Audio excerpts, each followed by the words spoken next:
Guess what's so boy? 150 gunning, I'ma run it in the fast lane. Pass lanes, watch me like a matinee. Running through the toe, easy pass him in the cash lane. The pass staying and I'm never looking back, man. Pop shit, I ain't really trying to talk it out.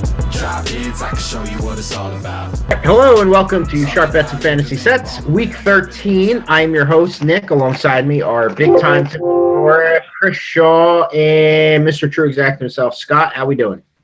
I'm doing well. How are you? I got a big game tonight. Cowboys to watch. I'm not playing, of course.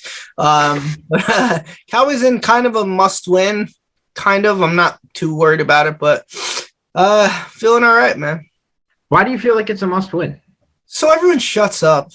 I mean, that's really it. It's just listening to the radio, and I don't think they're in bad shape.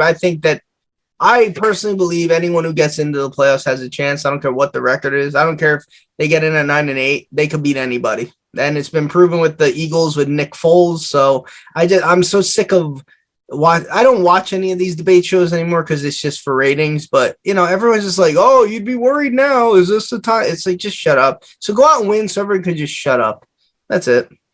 Do you have any concern with the fact that Mike McCarthy's not coaching? Oh, I'm happy about it.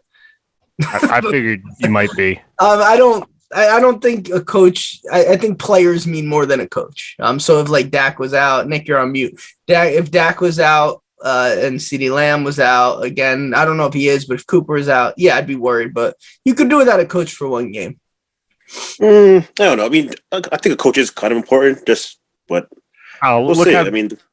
Look how good Chicago did the 1 week they didn't have Matt Nagy. Now, they might not have won, but it's probably the best their offense has looked all year. I think it depends on who the coach. Like, if the Patriots played this week without Belichick, I don't know if they'd be as good as. Of course. That's like, but I'm okay with Dan Quinn taking over. He can handle. He's been to a Super Bowl. I'm not worried. I mean, what's more important than a head coach? Having your star running back and having a quarterback that's actually competent and not a tight end. So I think you got Taysom Hill. You got no Alvin Kamara. I mean, if you guys can't beat them, it might not be a must win from that standpoint, but from a record standpoint, but it's a must win in the fact that you can't lose to this team. Yeah, I agree with that. But 2 years ago, we went into New Orleans when we were 3-0 and lost to Teddy Bridgewater on a Sunday night, 12-10. So, who the fuck knows? And I think these quarterbacks could cause some problems, man. I mean, you never. We already had your Teddy Bridgewater loss, so. Right, yeah, you're right. So we're good. Man, you put some respect on Theodore's name, man. Yo, Theodore Bridgewater, that brother ain't bad. Hey, I wouldn't be happy if he was my starting quarterback. Not even a little bit. Nope. Yo, Teddy Two Gloves? Come on now. He ain't bad. You can have him. Sir, your team cost me in a parlay. I should have just cashed out, but yeah, you should have. That was your own fault, old boy. I'm telling you. Yeah, they've been playing better football. You know what I'm saying? Yeah, no Debo this week now, so I wonder what they're going to do with. Yeah, I mean they still got Eli Mitchell back there, And have y'all? I mean, they played the Seahawks this week. Have y'all seen the Seahawks been playing recently? They're bad. I mean, I know it's a division game, but the Seahawks have been playing like hot garbage. Gotta make you feel good inside. As I said, it's a division game, so you can't take those for granted. But yeah, and Seattle has not been playing the best football. Are you worried about Adrian Peterson? If this was 10 years ago, possibly. You know what? You want us to throw respect on Teddy Bridgewater's name. You guys really bash AP a lot, and this guy has done nothing but have a tremendous. Wait a minute. Hold up. First of all, I stick up for Mr. Old Man AP, but he's not what he used to be, old boy. I'm just saying. Yeah, whatever. This is what I'm saying. AP's a monster, just not anymore. With Seattle being that bad, that's why I know you hear rumors that the Giants might be going after him. Go for it. As a Cowboy fan, I'm not scared of Russell Wilson at all. I think he's done. I don't think he was ever that great. I stand by that. He benefited off a great team early in his career, and since that team got dismantled, they either sneak into the playoffs, get annihilated, and he has a horrible game, or they don't even get in at all. So if you're a fan, go get him. Go get him. The team got dismantled because they had to pay Russell Wilson. Right. Like, Yeah, no. I feel like every that's what I'm saying. Like most teams that are good, like are more balanced. Like if you don't got to pay a quarterback and you can build around him, you have a monster. But as soon as you got to pay that quarterback, I forget who said it. Like a great quarterback, like if you want to be elite, he gets you to 8 wins no matter what. And then the team gets you another 4. So, like, I don't care who you are. I don't want to hear that your team sucks, that your line sucks. If you want that money, you should be 8-8, 7-9 every year, regardless of how bad your team was. Breeze was always that. Roethlisberger was always that. You know, these teams were never horrible. So 3-8, unacceptable to me if you want to consider Russell Wilson a fucking, a Hall of Famer. Yeah, he hasn't been good. Tim, when's the last time the Jets won back-to-back games? I don't know. It's been quite a few seasons. They hey man, they won. I wasn't happy that they won. Not that I personally bet against my boys, but in our parlay that we do, we definitely needed Houston to win by 2.5, and they definitely did not. So Houston is somehow worse than the Jets, and Jets quarterback play wasn't the best again. But, he's coming up back off of injury.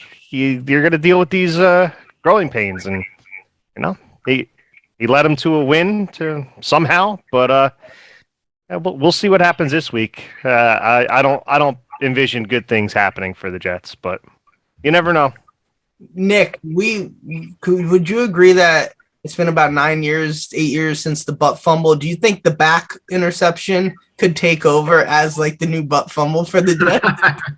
Like it was so bad. It was one of the worst interceptions. Nah, sir, you put some respect on that butt fumble's name. That's a play that will live in infamy. The back interception could take it over. Like because that happened it happened in a game that the Jets won. Now, if the Jets were getting blown out by 50. Like they were against the Patriots, and then they throw the back pass that gets picked and ran back for 6, then yes. Then you're like, oh, my God. It also hurts that it was on Thanksgiving Day, which means, everyone was watching it. Dude, you remember watching that game? It was, if I'm not mistaken, 7-7, and then the Pats scored 21 points in 46 seconds or something. Mm-hmm. They fumbled the kick, and then the butt fumble happened. It was 28-7. It was a crazy game. Yeah, great game. Yeah, phenomenal.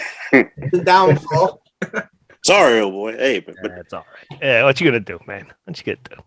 Yeah. Who would you rather? Who do you think is going to be quarterback? Jalen Hurts or Gardner Minshew? I mean, I know he's dealing with an ankle sprain. The last report said he's playing through it, but I mean, I guess you take that with a grain of salt if it's the quarterback telling you that he's going to play, when it's probably not going to be up to him one way or the other. Yeah. Do you think it matters, Nick?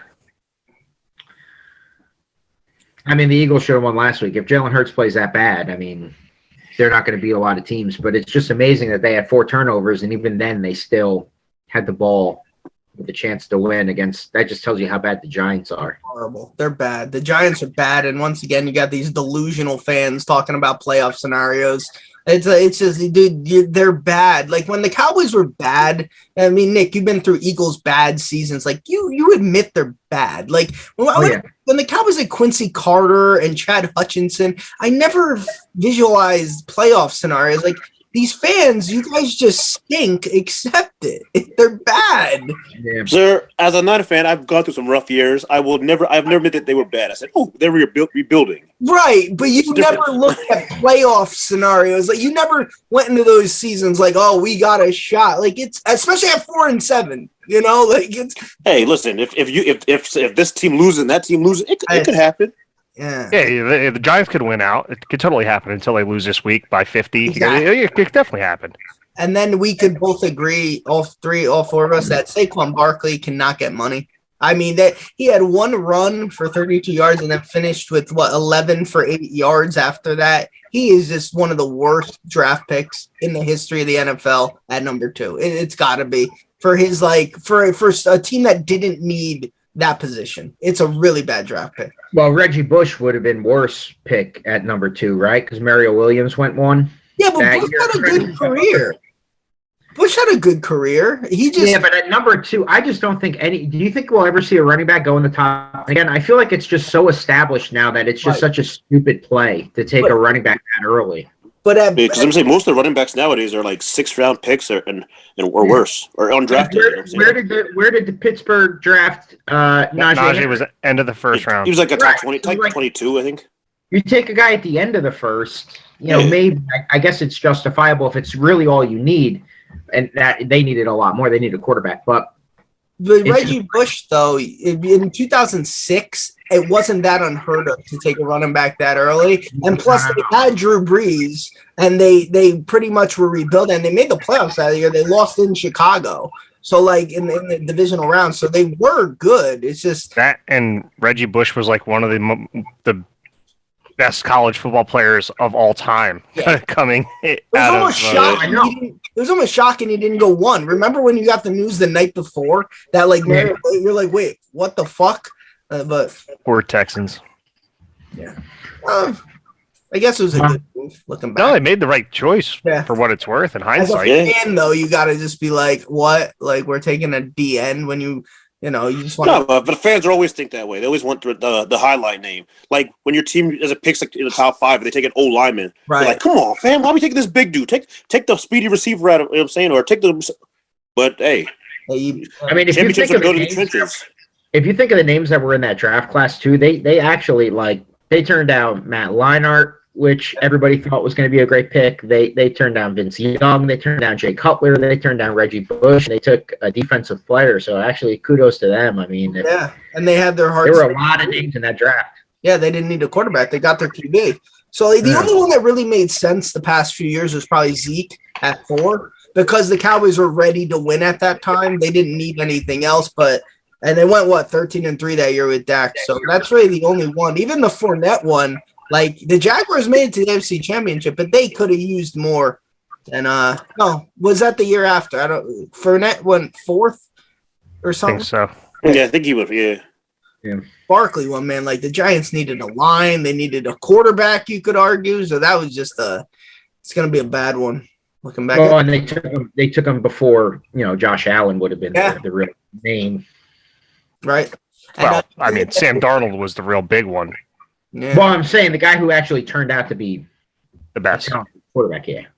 And also, too, like Sir said, you never want, like, the fans don't really know. 1999, your Eagles took McNabb, and they were booing because everyone wanted Ricky Williams. I know. That turned out franchise QB over a guy who retired because he wanted to smoke weed a few years later. Hey, man, do your thing, Hey, yeah. He was like the inventor of the Wildcat, wasn't he? I mean, they kind of used it with him. 2008, Ronnie Brown and Ronnie Brown, too, yeah. Oh yeah, Ronnie Brown and there was another back in there too, but it was crazy. I know Ronnie Brown was the main one. You're watching that game. They won like 38-7, and then they tried it again in New England, and like Belichick had it, and they beat the shit out of the Dolphins. They won the Dolphins won the division that year. Chad Pennington, that was the Matt Castle year. I got to be honest. I don't know if anybody's betting on it. So if you are, I guess just hold off on your picks. But it's been a while since a Monday night game I was this excited for. I mean, the Patriots and the Bills is going to be a really good game. Yeah. Probably. I am betting it. 6 game. Probably a horrible game every time we think there's a good game. Yeah, it's true. It's like, well, and I think this game's going to be amazing. I think there's weather issues. I don't know if it's. I think there might be some snow or. I mean, it's Buffalo in December. Awesome. So. Yeah, Buffalo in the winter, snow, you don't say. Yeah, there's nothing better, and this has been talked about, like Michigan, Ohio State game. Like when there is that light snow on the field, watching a football game, it is magical. It really is. It's just like the perfect visual, Light snow. So if you're sitting at home watching it, probably cold as hell. I mean, you can go in that game though. Like that's so cool. Like to be there, not a blizzard, but just like that environment. That's football, man. That's football. Yeah. Well, Scott, you want to break down the standings? We actually did 6 games last week, so some of us moved up quite a bit. But why don't you? I will right here. So, Nick, we'll go with me taking the top spot back with a 5-1 week. Actually, Tim and I are tied with the top spot, but 5-1 week last week for me. which puts me at 21-17-1. Tim with a 2-4 week, which puts him at the same record. Nick jumping to third place with a 5-1 week, gotten to 18-21, creeping up with a few weeks left. And Sir just with an abysmal 2-4 record, dropping to 15-23-1. It's going to be quite the climb for him. So those are the records and the standings right now. And with the Listen, all you guys gotta do is take my picks, bet the opposite, and you'll make some money. You're welcome. With the Saturday games coming up in a few weeks, maybe there'll be more picks per week if you guys want. But there's a lot of time left, but it might come down to the wire again. Sure, why don't we start with you on your 3? What do you got? All right, let's just see. So I got I got to start some things differently because my picks haven't been the best. So I'm going to start off Sunday night, Chiefs-Broncos, give me under 47.5. If you take the Chiefs and the unders, seems a bit silly, but they've been 5-1 in the last 6 in their unders, and Denver is 9-2 in the unders this season, including the last 5. So Chiefs-Broncos under 47.5. Second one, Chargers-Bengals, give me over 50.5. I have no real knowledge on this one. This game feels like a shootout to me. Just Chargers could put up points, so can the Bengals. Game 3, I'm going to Monday night. I bet them last week. They were one of my wins. Give me the Patriots, +3 against Buffalo. The Patriots have had 6 straight covers, and Belichick as a road dog, been very profitable in his career. So the Patriots +3, and as you said, there could be some inclement weather. You know, that which will nullify that high-scoring Buffalo deep threat. So, Patriots +3. Sir, what was the line on the over for the LA game? 50.5? Yeah, 50.5. Yeah. All right. My 3 picks are all opposite Sirs. Tim, what do you got? Tim, why don't you go? I'll go. All right, I'm starting off tonight. Give me Dallas -6 against the Saints. I don't know if it's still 6 because when I read this, there wasn't the report that Taysom was starting and there wasn't the report that Kamara was out. So if it moved, I'll go with whatever the line is. I think it's 6.5 now, Tim. Yeah, that's right. Saints lost 4 in a row. You say it's not a must-win for Dallas. I think it is. You got to put wins on the board. You got to start looking correct going towards the playoff time. I think they're going to be better off without Mike McCarthy at head coach. I mean, sometimes offenses need that change up. They got to go back to the run. They got to give Zeke the ball. If he's hurt, they got to give Pollard the ball. That can't be throwing the ball all game. It just sets up the other defense and makes it a little too easy for them. I'll take Dallas -6 all day. 6.5, sorry. Game 2. Give me Indy -10 against the Texans. I mean, the last time they played is a month and a half ago. Indy won 31-3. It wasn't really close. Indy's going to go back to feeding the ball to Jonathan Taylor and let him run all over. He's not going to get only 10 touches or 10 carries like he did last game against Tom Brady and them boys. Indy -10. I don't care, division game or not. I think that should be more towards 14. But either way, Texans lost to the Jets, so they're definitely losing to Indy. And my final game. Sir, I'm touching that Monday night game with you. But I don't care about the weather. I'm taking over 43 points. Together, if the weather turns out not to be as bad, they average 58 points combined, the two teams, through the whole season. And that's with them each putting up a stinker of a game where that number could be even higher. Mac Jones showed he could play in prime time. He did very well in that game against Dallas. That was a late night game. And he played well on Monday night a couple weeks ago. And the only reason the number is 43 is it has to be because of the weather. Otherwise, that'd be closer to 50, I would have to imagine. So I'll be a gambling man and I'll go over 43. Of course, when it comes to game time and you see that it's a blizzard with 30-mile-an-hour wind, then you can obviously flip that the other way. But I'll take my chances right now on the show. Oh yeah, a lot can change. So you're looking at a daytime of some snow showers mixing in the afternoon, morning high 53, temps falling near 40, but I think chance of rain 80%. But I think at Monday night they're calling for 20 to 30 mile an hour winds. So that could change, but 20 to 30 mile an hour winds in cold ass Buffalo is going to be tough to kind of throw the ball and move it in that sense. So be running a lot more. I mean, stranger things have happened. A lot of people you would think are going to bet the under if the weather's bad, so it could drive even lower. To Tim's point, maybe take the over if the number drops even lower, I guess. Scott, what are your picks?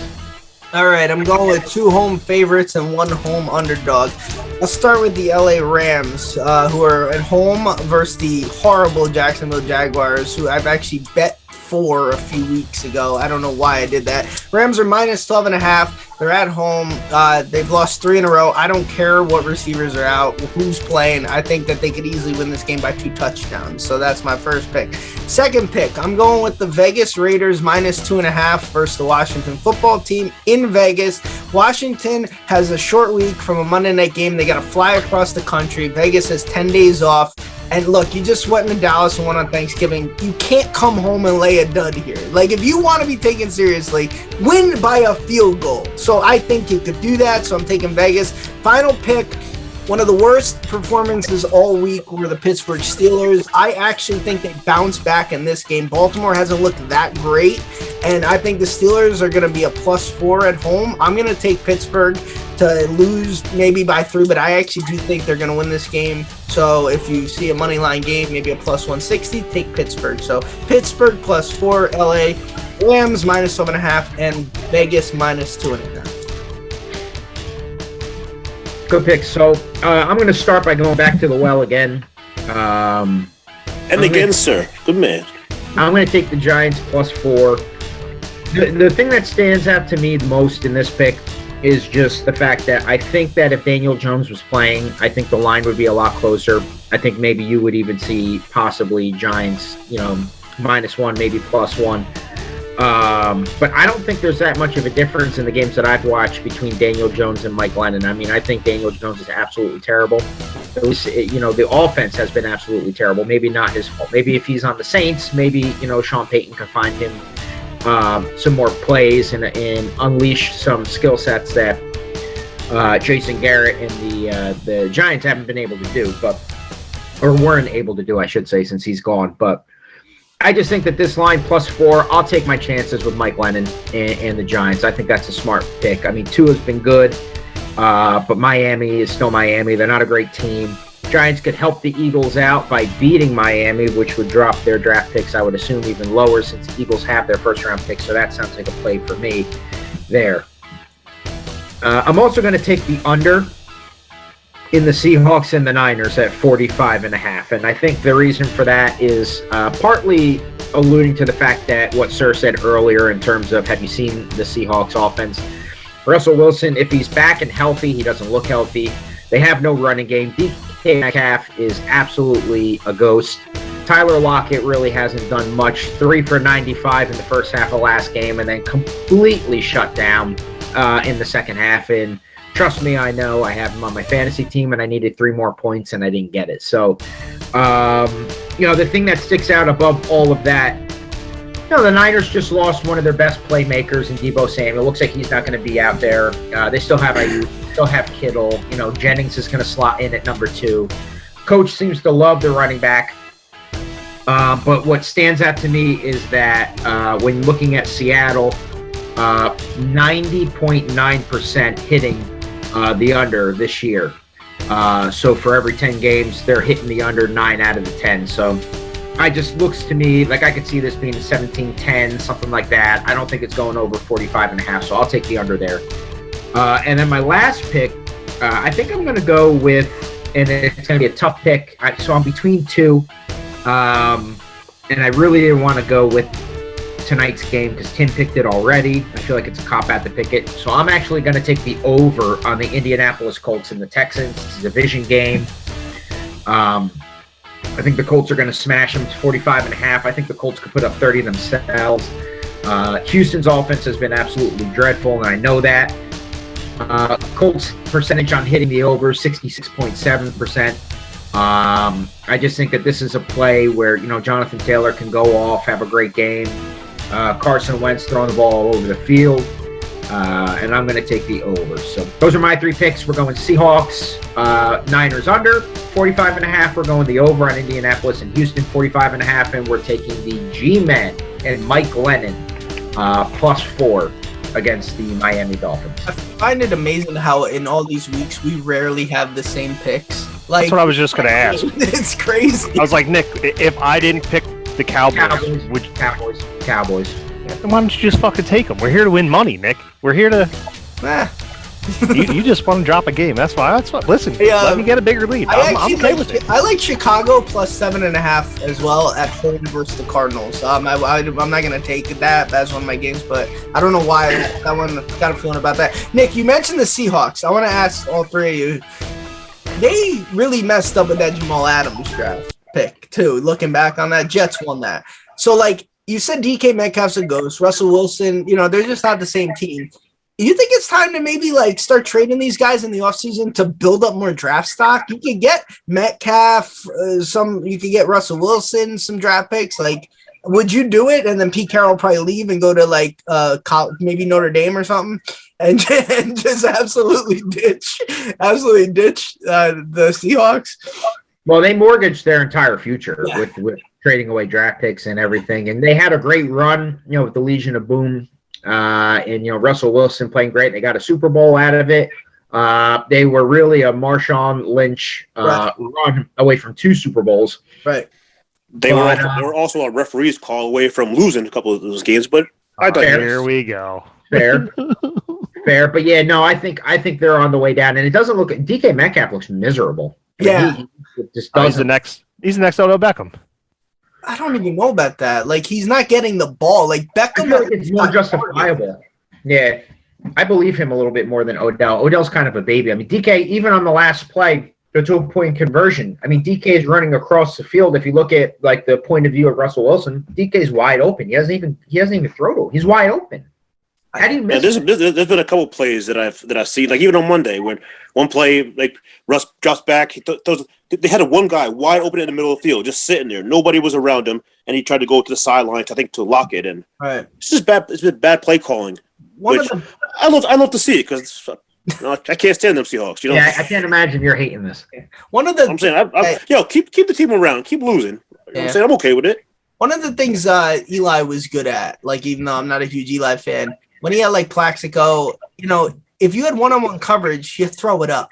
And like I know Metcalf gets doubled a lot, but if you see one-on-one, you gotta go to him. Like, just the guy is a freak of nature. And if you get picked off, all right, you tip your hat. Like, but Russell Wilson just missed them on like numerous occasions, and it could just boil down. He's just I don't know. People have him in the Hall of Fame locked in already. I wouldn't, but he seems like a whole different person, and there's a reason why. You remember a couple years ago, he's never gotten an MVP pick. Maybe there's a reason why. Like, maybe there's a reason why. Yeah. I mean, he hasn't been good. It's hard to justify, his play. Right. Great guy, great human being. I mean, I know he does things for like the freaking hospitals, like young kids, but like I just, as a player, if you want him with the Giants, you could take him. I would not be scared to face him as a fan 2 times a year. Trust me, I've seen that, brother. Like he's very annoying back there. Like you think you got him wrapped up for a sack, and then all of a sudden he scoots out the back door. He's killed my boys numerous times. So yeah. Sir, Loman wants to know if you would consider benching Russell Wilson against your boys, since you guys are going to hurt him. In favor of who? I don't know who the fuck their backup is. Like Geno Smith? Like, what do you think? You get a bench him in favor of Zach Wilson? I mean, that's... I don't. No, I'm saying just so he doesn't get hurt against your boys, sir. To be honest with you, but I have Russell Wilson in one league, and he's been on my bench the whole year, so... I think what's crazy is you saw the decline with Russell Wilson and Cam Newton almost at the same time. It's been a couple years, It's like, and I mean, Cam is not even close to Russell now. Cam is done. He's shot. But like Russell Wilson, I think they're a very arrogant organization too. So there's no chance they sit him. I think they're a very arrogant organization. Yes, I'm glad you say it, Scott, because if I say it, I'm a hater. So the fans are arrogant. I know a few Seahawks fans. They are very arrogant fans. That 12th man shit was just annoying. And let's not forget, 2006, they passed a new ball rule after Romo dropped that snap. They gave a wet ball for the snapper. Go look that rule up. They changed it after that game. So, cheaters. Scott, say it louder for the people in the back, man. You know what I'm saying? Say it louder. I don't know. Do you guys know that? Like, if you go look at that ball that was snapped, it's a brand new pink ball. They made a rule after that the balls had to be specially, like, worn out when they come in the game for kicks late in the game or something like that. They made a rule because of that snap. Cheaters. Talk to him, old boy. Preach to him. Cheaters. Preach to him. Because if I say, oh, Sir's just hating on him. But go ahead, old boy. I think I'm a fair fan. I think I'm a fair fan. I do. I think I'm a fair fan. I could call it like I see it. So yeah, I don't think the Seahawks I don't think Russell Wilson is that good. Want to move on to DFS? Let's give a shout out to last week's SB DFS winner, Mr. Andy High. Back-to-back wins. Nick said it's a little doesn't really hold as much to the table because he wasn't in it. But I mean, all you gotta do is click one button, put your team in, hit another button, pay $3. So I mean, I don't know what the excuse was there, but that's okay. Maybe I'll do it this week. I think when you click on it and it has to recheck location, if it gets fucked up, you just never go back to it. That's like me. That's why I haven't joined a couple weeks. I don't feel like going back into my phone, turn the Wi-Fi on, So it's a whole hassle, Tim. Imagine. I agree. Big time hassle. Well, we'll go back in order, sir. Why don't you kick it with your lineup first? All right, let's do it. So at quarterback, I want my man Joe Burrow, 6,300 against the Chargers, as I mentioned before. I think this game's going to be a shootout. Both teams are going to put up some points, so I want some action in this ball game. To pair with Joe Burrow, I went with Jamar Chase at 7K. He's been balling like in the beginning of the season, but lately, the last couple of weeks, he hasn't been doing that. I look for a bounce-back game, and at 7K, I like the price. I also paired him with T. Higgins at 5,800, just because the price was kind of cheap first, and Higgins has been putting up some numbers. Burrow's going to be throwing probably about 40 attempts, so I look for both those receivers to produce. At the third receiver, I went with my man Van Jefferson, 5,300 against the Jaguars. Like, Beckham hasn't really been practicing this week, so I look for Jefferson to put up some numbers against the lowly Jacksonville Jaguars. At running back, I went with my man Eli Mitchell, 6K. I said they've been handing Debo a lot of end arounds out of the backfield, but no Debo, so look for Eli to get about 25 carries and hopefully find pay dirt. I also didn't play from ahead, so as they play from ahead, just keep running the rock. Running back 2, give me Jamal Williams at 5,400. No DeAndre Swift, or at least it's looking questionable that he plays. So Jamal Williams will be getting receptions out of the backfield and a bunch of touches. So at 5,400, it's good value. At tight end, I want my man James O'Shaughnessy, 2,600. It's a dart throw. Dan Arnold was put on IR, so O'Shaughnessy has been seeing the field a ton. Hopefully he can maybe find the end zone. Whatever. At defense, I went cheap again. I love about cheap defenses. Give me the Detroit Lions, 2,300. They've allowed less than 17 points the last 3 games and an interception in 3 straight games. I did all those cheap options so I could fit in Jonathan Taylor into my flex at 9,200. He's been a monster. He's been put up numbers, and last time he played Houston, 14 carries, 145 yards, and 2 touchdowns. I look for more of the same, so give me Jonathan Taylor in my flex. All right. Tim, what do you got? I love it. I love some of them, although I have none of them. But I like the lineup. I like you coming in last place again. With that being said, at QB, this might be the last place lineup. I'll tell you right now. I'm not overly confident, but man, give me Kirk Cousins at 6,500 against Detroit. Now, wait a minute. Time out. Hear me out. You go knock my lineup and then put Kirk Cousins out there? I told you. Hear me out. 4 straight games with multiple touchdowns.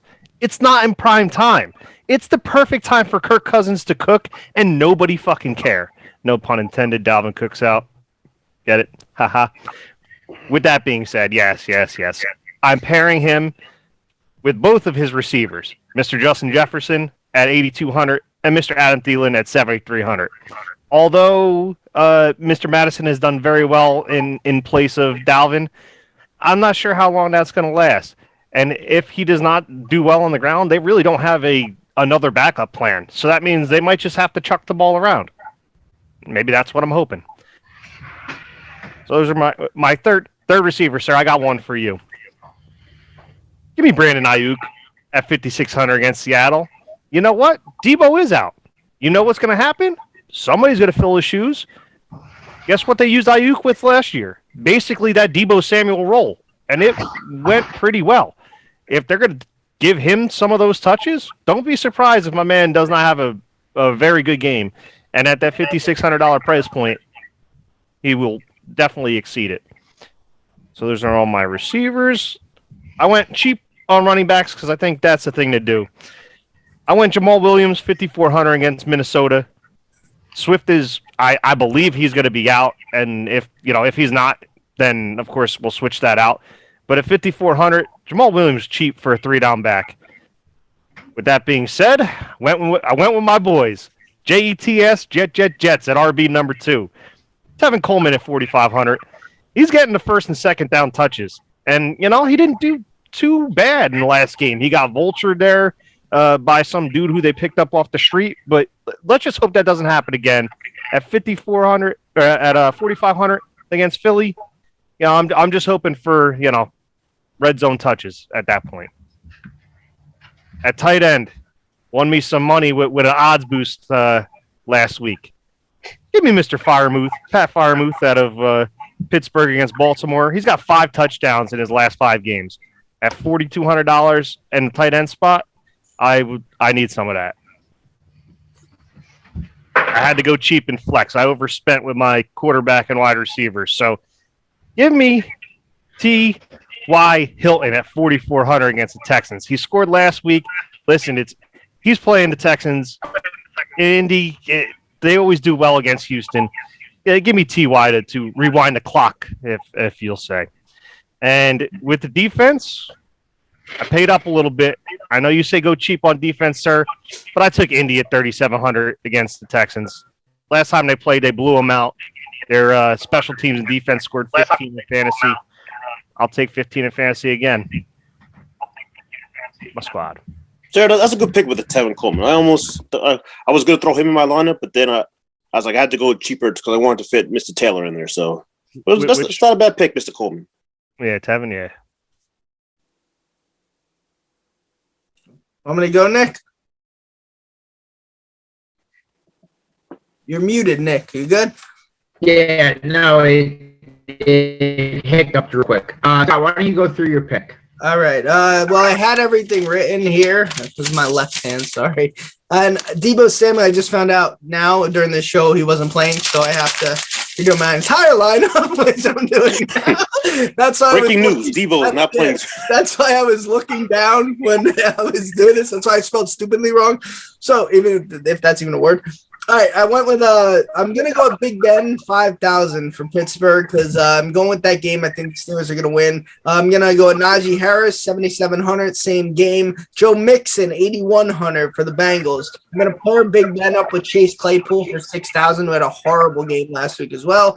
My boy Hunter Renfrow, who just hasn't increased in value, 5,800 since like week 1, which I respect, but I'm gonna throw him in again because I think that's one of Carr's favorite targets. Jalen Waddle, 6,400 versus the vaunted Giants defense. Evan Ingram, tight end, 3,500. If Glennon does play, I always like the safety valve of the tight end.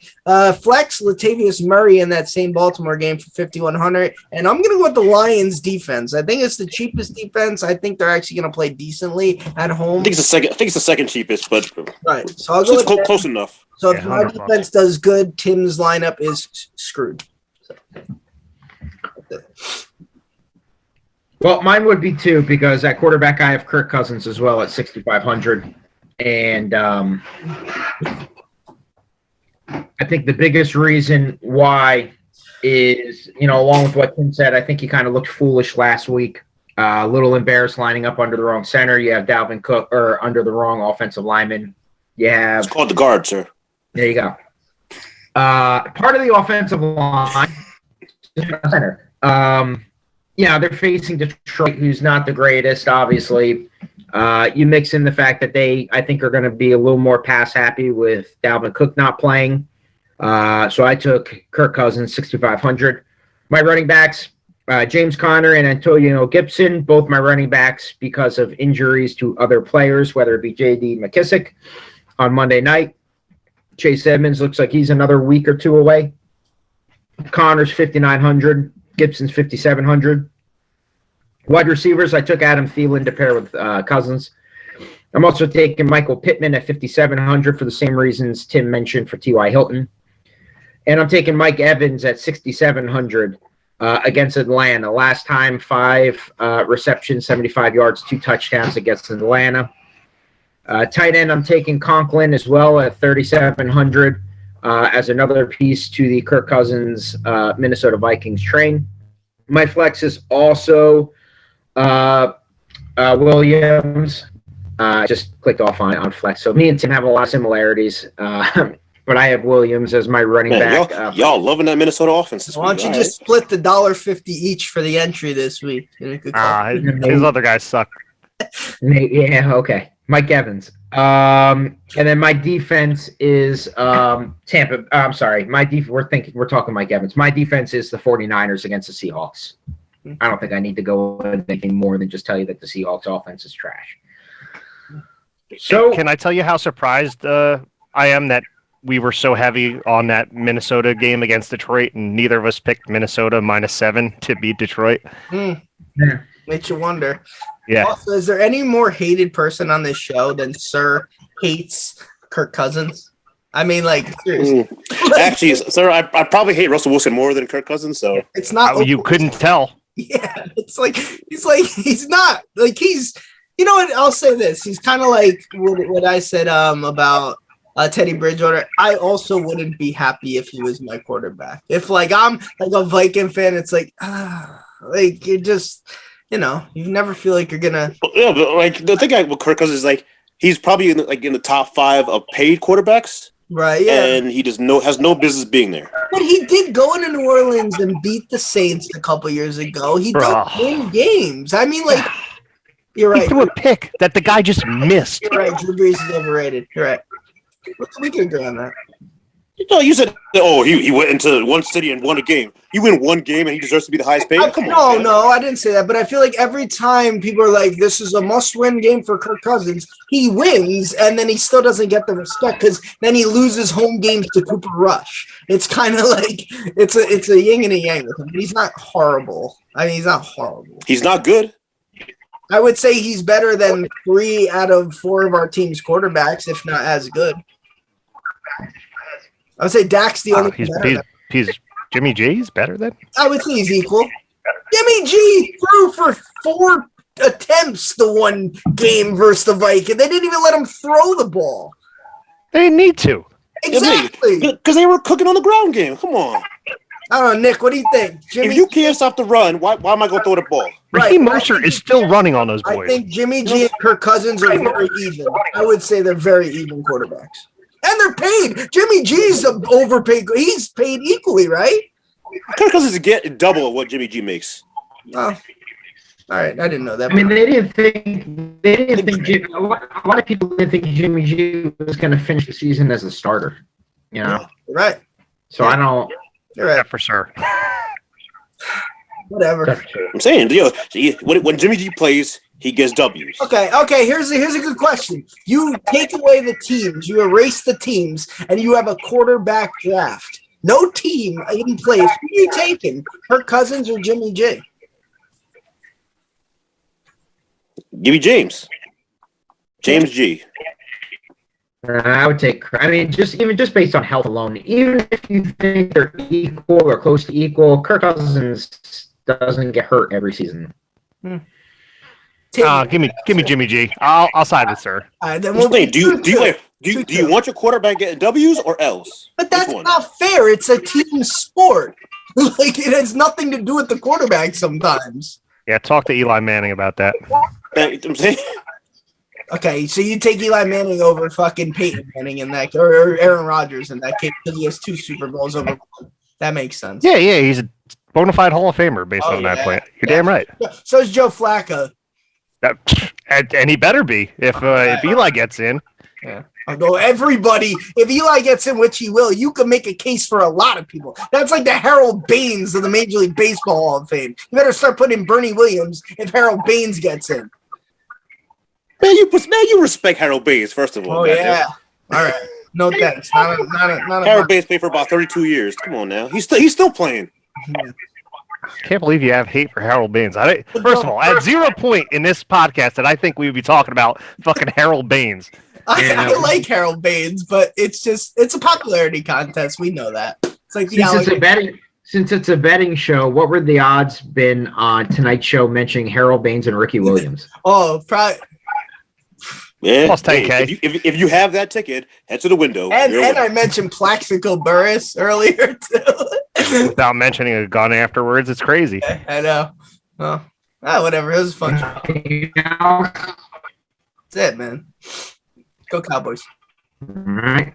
Well, thanks for tuning in. We'll check in next week. If anybody has any picks for tonight's game, they can list them after Scott hits stop recording.